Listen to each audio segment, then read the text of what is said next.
Olá, Deus abençoe a sua vida. Mais um dia, mais uma oportunidade de ler as Sagradas Escrituras. Nós estamos no livro do profeta Isaías e hoje vamos ler o capítulo 43, 44 e o capítulo 45 de Isaías. O capítulo 43, ele é muito lindo, muito bonito. A primeira parte dele é um texto que volta e meia nós repetimos ele durante os cultos, porque é muito forte esse texto. Isaías 43 diz assim: Mas agora, assim diz o Senhor, aquele que te criou, ó Jacó, aquele que o formou, ó Israel. Não tema, pois eu o resgatei, eu o chamei pelo nome, você é meu. Quando você atravessar as águas, eu estarei com você. Quando você atravessar os rios, eles não o encobrirão. Quando você andar através do fogo, não se queimará. As chamas não o deixarão em brasas. Pois eu sou o Senhor, seu Deus, o Santo de Israel, seu Salvador. Dou o Egito como resgate para livrá-lo, a Etiópia e Seba em troca de você. Visto que você é precioso e honrado à minha vista, e porque eu o amo, darei homens em seu lugar e nações em troca da sua vida. Verso 5. Não tenha medo, pois eu estou com você. Do Oriente trarei seus filhos e do Ocidente ajuntarei você.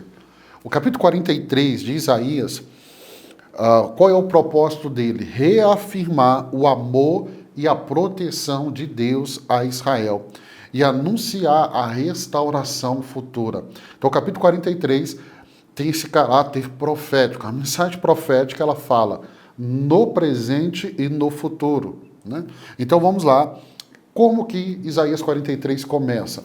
Deus começa assegurando Israel que Deus o criou. Então ele fala Jacó e em outro momento ele fala Israel. Aí eu quero te lembrar que lá em Gênesis, Deus troca o nome de Jacó para Israel. Israel significa príncipe de Deus. Então ele se refere a Jacó, ele não está referindo ao indivíduo Jacó, mas à nação de Israel aqui como um todo. E aqui ele diz que Deus o chama pelo nome. Então Isaías, ele trabalha muito com essa afirmação, Deus é aquele que nos conhece pelo nome, ao ponto dele dizer também aqui no seu livro, que Deus escreveu o nosso nome na palma da nossa mão. Então Deus é aquele que nos conhece pelo nome. E aí ele continua dizendo que Deus promete proteção e presença em meio às águas e ao fogo. O verso 2 e o verso 3 aqui são versos que nós vamos ouvir muitas canções no meio evangélico tratando sobre essa realidade. Quando atravessar as águas, Deus estará conosco. Quando atravessar os rios, Ele não nos encobrirá. Quando passar pelo fogo, não nos queimará. Então, aqui nós vemos uma promessa de proteção para a nação de Israel, que é uma proteção também para mim e para você. Uma promessa de proteção para mim e para você. Deus reafirma aqui o seu amor por Israel, promete reunir seus filhos dos confins da terra. Então isso fala de um caráter aqui também futuro, ou seja, o momento que essa nação vai ser espalhada, a promessa de Deus é que Deus vai ajuntá-los novamente. E aí o Senhor desafia aqui, do verso 8 até o verso 13, o Senhor desafia as nações e os ídolos a apresentarem suas provas, declarando que Ele é o único Deus verdadeiro, o Salvador. E aí ele continua, do verso 14 até o verso 21,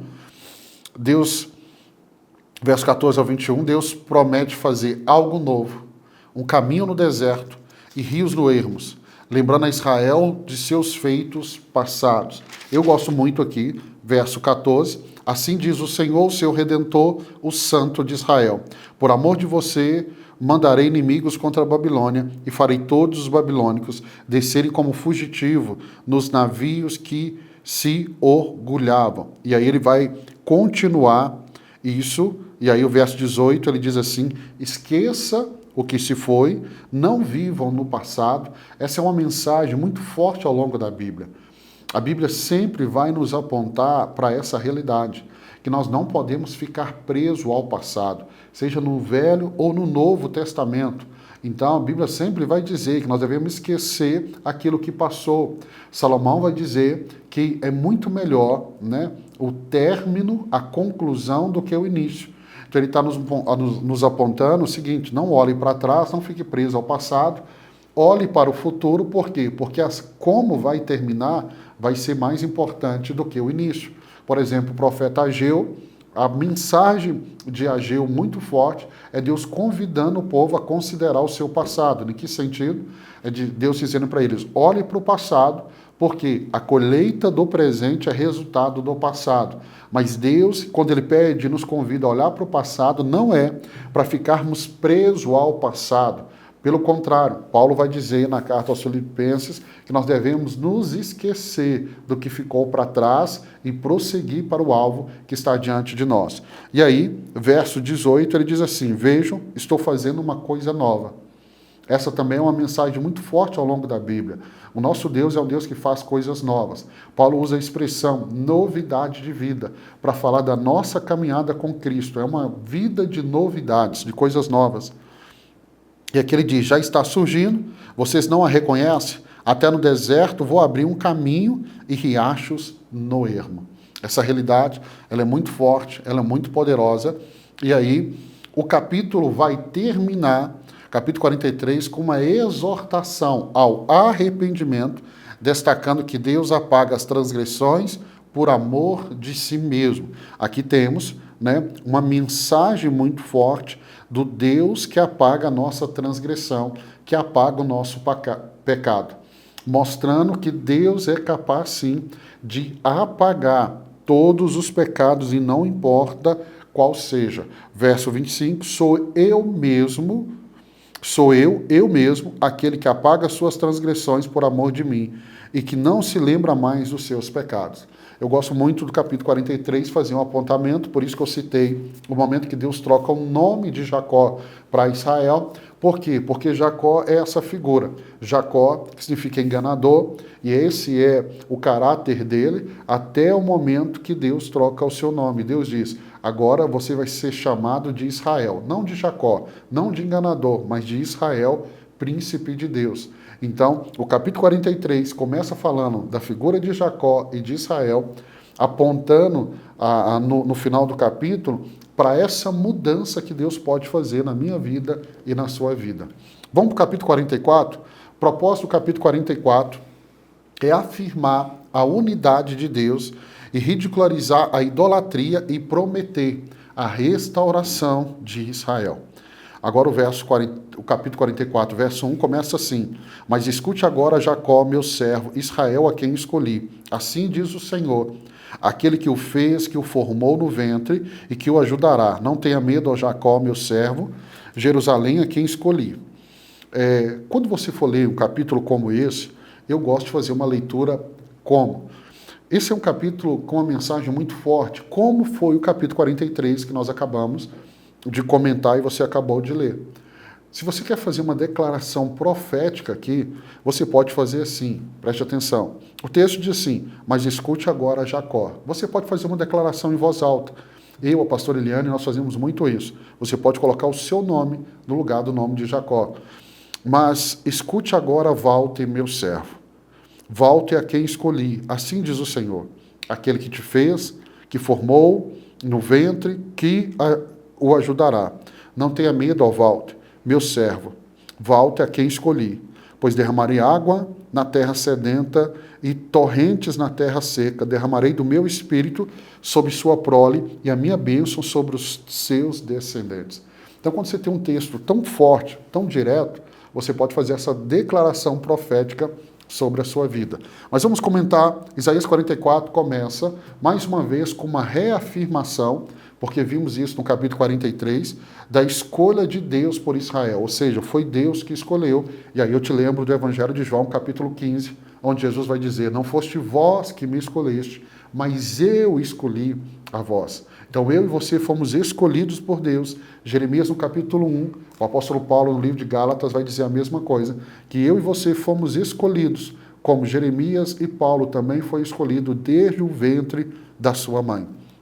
E aqui ele fala reafirma essa escolha de Deus, e ele traz uma promessa de derramar o Espírito Santo sobre a descendência deles, trazendo bênçãos e crescimento. A gente vê isso do verso 1 até o verso 5. O verso 6 até o verso 20, Deus declara a sua singularidade e soberania, ridicularizando a fabricação e adoração de ídolos. Pastor, por que aqui em Isaías, volta e meia, ele traz essa mensagem contra os ídolos? Porque a nação de Israel estava em idolatria. A idolatria é um dos principais motivos da destruição da nação e da levada deles para o cativeiro da Babilônia.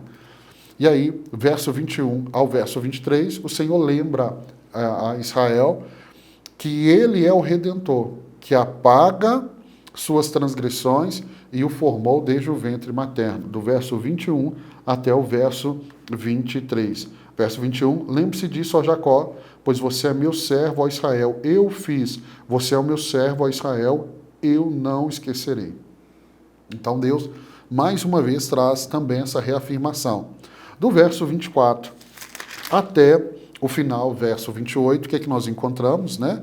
É o capítulo terminando com a promessa de restauração de Jerusalém e a profecia de que Ciro, o rei da Pérsia, será um instrumento de Deus para libertar Israel e para reconstruir o templo. Então, o verso 22 desse capítulo é um verso muito lindo, muito forte e traduz a mensagem central que diz assim: desfaço as tuas transgressões como a névoa e os teus pecados como a nuvem. Torna-te para mim, porque eu te remi. Vamos para o capítulo 45. Capítulo 45, nós temos aqui Isaías falando sobre Ciro como ungido de Deus e reafirma a soberania de Deus sobre a sua história. Quem era Ciro? Era um rei. O rei de Israel? Não, era um rei ímpio. Mas Deus o chama de ungido. Deus o chama de pastor. Por quê? Porque ele é esse instrumento para a reconstrução da nação e a reconstrução do templo. Então, Isaías 45 começa com Deus chamando Ciro de seu ungido e descrevendo como ele capacitará Ciro a conquistar nações e abrir portas. Isso está no verso 1 ao verso 3. Do verso 4 até o verso 7, Deus declara que chamou Ciro pelo nome, apesar de Ciro não o conhecer, para que todos saibam que ele é o Senhor. Como assim, pastor? Nunca esqueça, Deus é soberano. Na sua soberania, Deus pode usar quem ele quiser.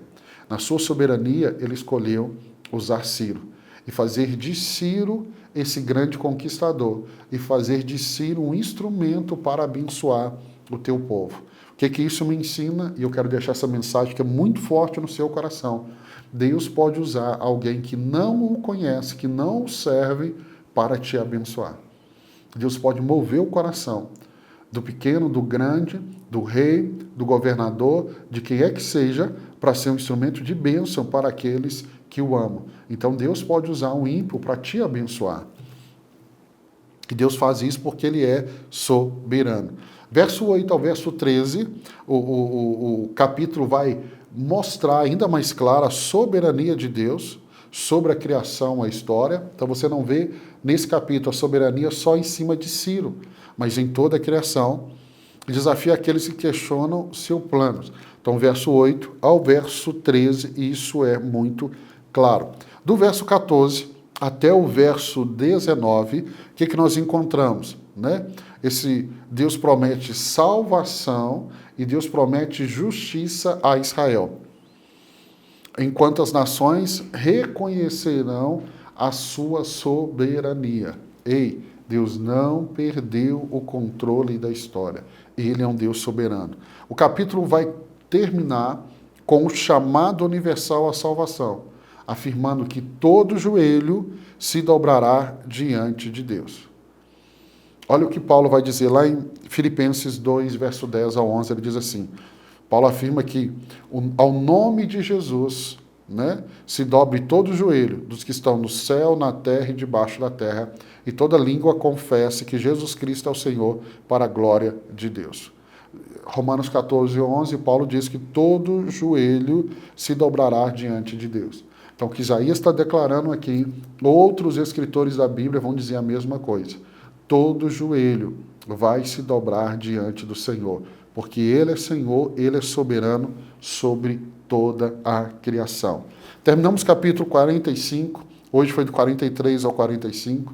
Esses 3 capítulos, eu acho eles muito fortes, mensagens muito fortes que falam ao nosso coração, por isso que usamos tanto esses 3 capítulos aqui do livro de Isaías no nosso dia a dia, no contexto pastoral, no contexto eclesiástico.